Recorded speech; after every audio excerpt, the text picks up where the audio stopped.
We're in Birmingham for a Legacies of the First World War event looking at diversity in the conflict. We've got a two-day festival that involves films and papers and workshops from people of all different sectors within the ecosystem of history, all looking at diversity in the First World War.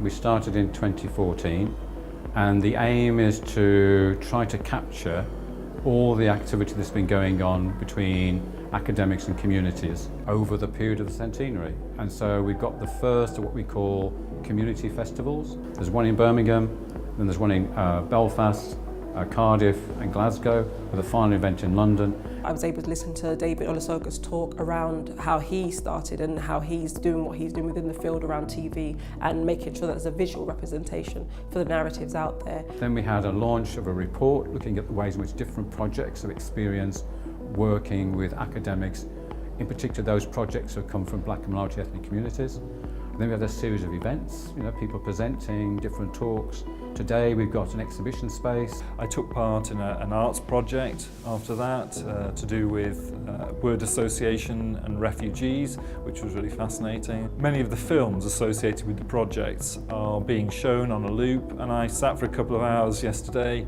and caught up with what other colleagues have been doing. We are showing our Empire Soldiers virtual reality installation, so we've got 6 headsets with us, all showing virtual reality films, both the Caribbean story and the South Asian stories. We put our bids in 2013 to start in 2014, and it was in the afterglow of the Olympic Games. And that afterglow was, if you remember, that everyone was talking about Britain being this multicultural, successful model that other European countries should follow. And yet, this year, 2019, in this city of Birmingham, there was an assault on 4 or 5 mosques in the city. And what we've seen since 2016 and the Brexit is this fragmentation. That kind of multicultural success that was in 2012 cannot be taken for granted. It has to be sustained. By 2055 in Britain, 30% of the population will be from non-white British backgrounds. And an important part of that, in terms of integration, is that we have a true and proper understanding, a diverse understanding of what history is. There has been a lot of standard narratives of the First World War, a very Eurocentric way of looking at things. People are much more familiar with the war on the Western Front. Britain didn't, defeat Germany in the First World War by itself. It relied on huge reserves from its colonies, both in India and West Africa and across the West Indies. The question is, have we moved on beyond the idea of the First World War being fundamentally a European conflict fought only by Europeans, a war dominated by the poets and poppies and that sort of imagery? We had a policy breakfast yesterday when we had about 40 people from university, policymakers, funders coming together to try and think about what had been achieved so far. And the same thing will happen in all the other festivals. So we'll then have a 4 nations perspective on how you kind of plan for the future of universities working with communities in a very dynamic, equal way. In 2014, we had an event in Birmingham where we were talking for the first conversation, the first exploratory conversation of what black and minority ethnic stories might emerge, in particular looking at the experience of Afro-Caribbean and West African soldiers.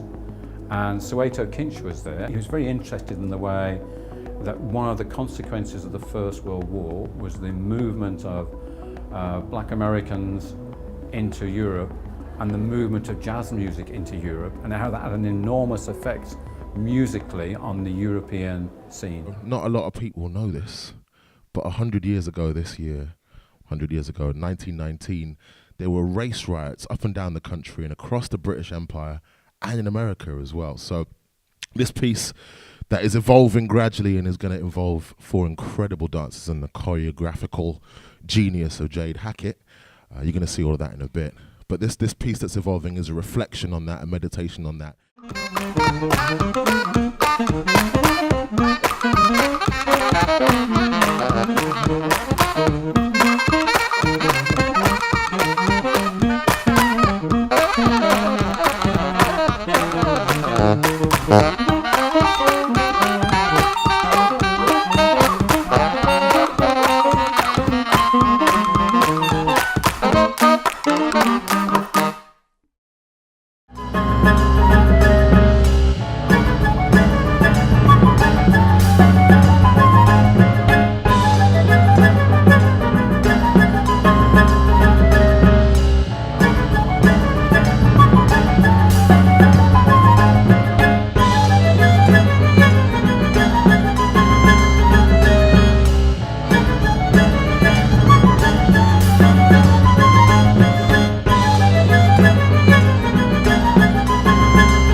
performing in front of the audience here tonight, and to be able to share this work that's, as I said, still really raw with myself. Different art forms can engage people in the narratives of the First World War and other histories. The Indian dancing was very moving.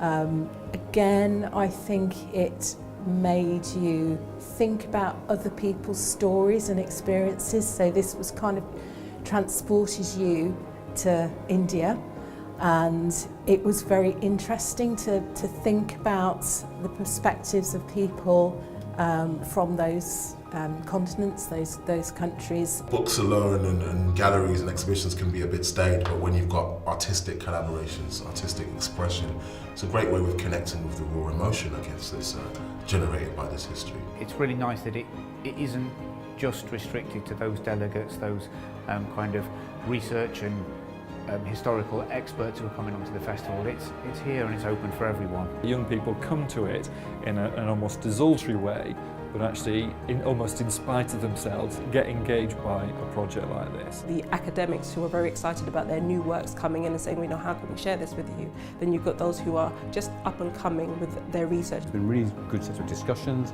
people have been networking. I started the Black Pop 9 years ago, and I look at the Black, West Indian, Caribbean, Pacific Islanders' contributions to war. I met a young man who served in the King African Rifles, and he was talking about the history of Uganda, because that's where he's coming from, and how the war is impacting and is still impacting his country today. It's really good to see the different organisations come together that have a different slant on how they deal with, how they research, how they treat the stories that they come across and how they share them. I've been able to engage with other groups, other communities, so we can start working on how we continue to create a platform for the narratives that are being unearthed. The community groups who've gone through the process, all those people have become really talented, non-academic but actually doing academic work researchers. These are researchers, like I call citizen historians and so forth. Okay, what do they do next, and what is the role of the university in supporting them to achieve what they want to do? I will also be taking away and carrying on some of those conversations that have started here. And again, not just for myself but for all of us, I think that sharing is a really important part of what we do. There's a lot of new knowledge that's emerged, and I think a lot of people are thinking, what do we do with it? Where does it go so it becomes part of a wider narrative? How does it get disseminated? And there's lots of work still to be done to really reframe and re-understand the conflict as a global conflict. So it's now how we look and respectfully create a narrative for people to be able to talk about what's happened to them universally. It allows you to take something where that will empower you in your life. I think if you're interested in the First World War, you're interested in community outreach and telling new stories, and these events are absolutely wonderful, and they're also free.